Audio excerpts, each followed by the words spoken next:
Yeah, I mean, I think the cornerstone of the response really does need to be self-reliance, because if you're hoping on people in the private sector solving this problem for you because they don't like ESG, I don't think that's enough at all. As the Bitcoin halving approaches a sea of red continues to dominate the charts, Bitcoin is trading in the $60,000 range, down 14% in the past 7 days. While many pundits and experts are still calling for a crypto summer, columnist and researcher Whitney Webb believes the entire outlook on Bitcoin is going A-on-I in an interview with TFTC. Whitney discussed her findings, and according to her research, the powers that be plan to crash every currency and turn the whole system into a surveillance state. According to Whitney, this is already occurring in parts of South America. The currency has debased so drastically that to have any purchasing power, citizens and companies alike are turning towards stablecoins, according to her research. Whitney believes this is the global plan. However, we still have Bitcoin to combat what is taking place. Yet Whitney believes that the Michael Saylor store of value outlook and the general population's Bitcoin go up sentiment is taking away the true value and function of Bitcoin, which is a permissionless interaction between two entities. Whitney believes that the banks and Wall Street categorizing Bitcoin as just a store of value is playing right into their hands and is exactly the narrative they want the people to have. Whitney is urging everyone to wake up and not let Bitcoin get misused. Let's listen to what Whitney has to say.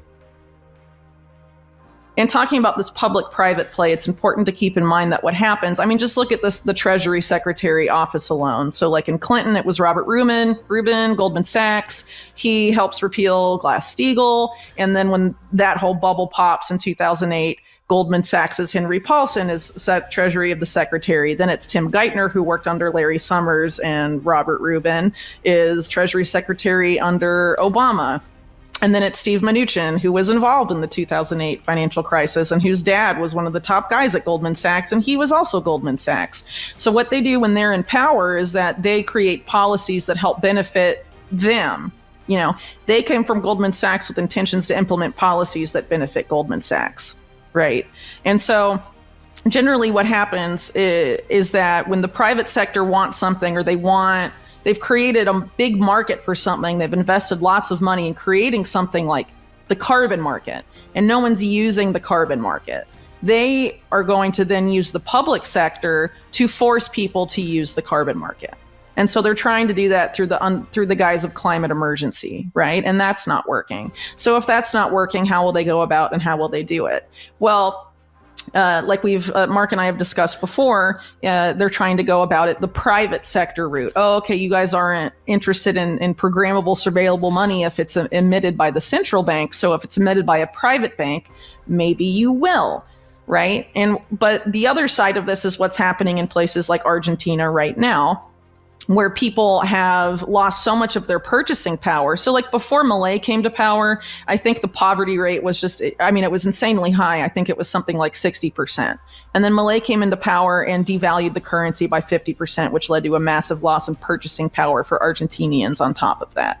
Now Argentinians are so desperate and are being told that they're undergoing quote unquote shock therapy designed by a JP Morgan guy, that they're doing WorldCoin. They're scanning their eyes in the Sam Altman orb for coins and a cattle tag, a digital ID. And the idea is to have that be like your access to the internet, and using, these tokens and these stable coins, using Tether, using USDC, whatever supported by Mercado Libre's giant entity, Mercado Pago, which is also integrated with Brazil's biggest crypto exchange, Mercado Bitcoin, and then there's Ripio in the mix, which is partnered with all of these guys too.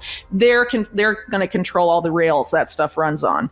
And that's where people are running because their money has been so devalued and they have no alternative. And I think that's ultimately the goal, is to get people on programmable, surveillable money by any means necessary. So if you won't do it because you're like, oh yeah, this is a way I'm going to use JP Morgan coin and beat the Fed CBDC. If you're not going to get suckered into that, then, it seems like they'll use destabilization and desperation as a way to get people to onboard into the systems that they're creating. They're not just going to spend billions of dollars creating these systems and have no one use them. They're going to try and use either, desperation created by public sector policies or by private sector policies, and then have, sort of like 2008. Oh, look, the private banks have destroyed the economy. Now we need the public sector to come in and rein them in, even though Obama's cabinet that was supposed to be doing that was literally chosen by Citigroup, right? They're the ones that are going to come in and they're going to rein these in, and these are the policies and changes that need to be made. But actually, it's the bankers that wrote the changes that need to be made, right? So we're likely going to get set up for something like that, where they're going to try and make like existing money worthless. And if you want your money to be worth anything and maintain any sort of semblance of purchasing power, you have to use financial products X, Y, and Z. And they're all going to be programmable and surveillable, if not by the private sector, by the public sector. And they're all going to be interoperable. They're going to be all these different wallets and digital ID systems that look like they're different companies, but they're all the same, essentially, in terms that they can export all their data to the same central global database. And, that's essentially the goal here. So how do we fight against that? Don't use the database. Don't use the digital wallet. Don't use the digital ID. Don't interact with the system. And I think also, I think Bitcoin is obviously very key to their plans, but they need Bitcoin to stay, as Larry Fink said, a technology for asset storage. They refuse to have it be a currency. Basically, to recap on that, if they need the Bitcoin blockchain for asset storage, and presumably, if we're right about what's going on in this article, which we seem to be, carbon markets, they need that blockchain. How do we invert their plans and use the Bitcoin blockchain so that it's the tool of financial freedom it was heralded to be, because they can't get rid of it without scuttling their own plans. No. Right? Well, I think it's important to say, too, that I think there's a lot of people in the Bitcoin media space that will never talk about this or what you just mentioned. And I think a lot of that is because a lot of money and effort has been put into specifically homogenizing media discourse in the Bitcoin space, because they want Bitcoiners as much as possible to be compliant, while Larry Fink and his ilk do what they want with Bitcoin and make it what they want it to be, so that people are content with number go up and sort of the Sailor-esque talking points that have gotten a lot of, a lot of people have heard those versus what you just mentioned, from example. There needs to be a cultural shift in Bitcoin in the opposite direction of what this Diego guy from Rootstock said, where he's like, we need to drop the whole, stop fiscal irresponsibility of the banks and central banks, and, be a challenge and threat to their power. We have to drop that if we want to get rich. I mean, that's the mentality there. And I feel like the sailor mentality really isn't that different from that. We have to push people in the other direction, because if we go in the direction they're pushing those, people to go in, people that want to drop the ethos or whatever and make Bitcoin just a tool for Wall Street. No.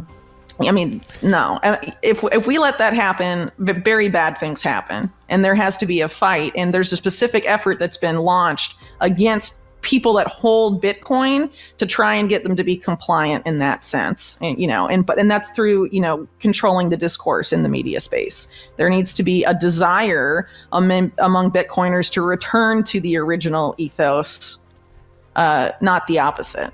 There needs to be a fight for that. People need to care about that again. Like and subscribe to bring good luck and blessings for your financial future, and get this crypto bull run going.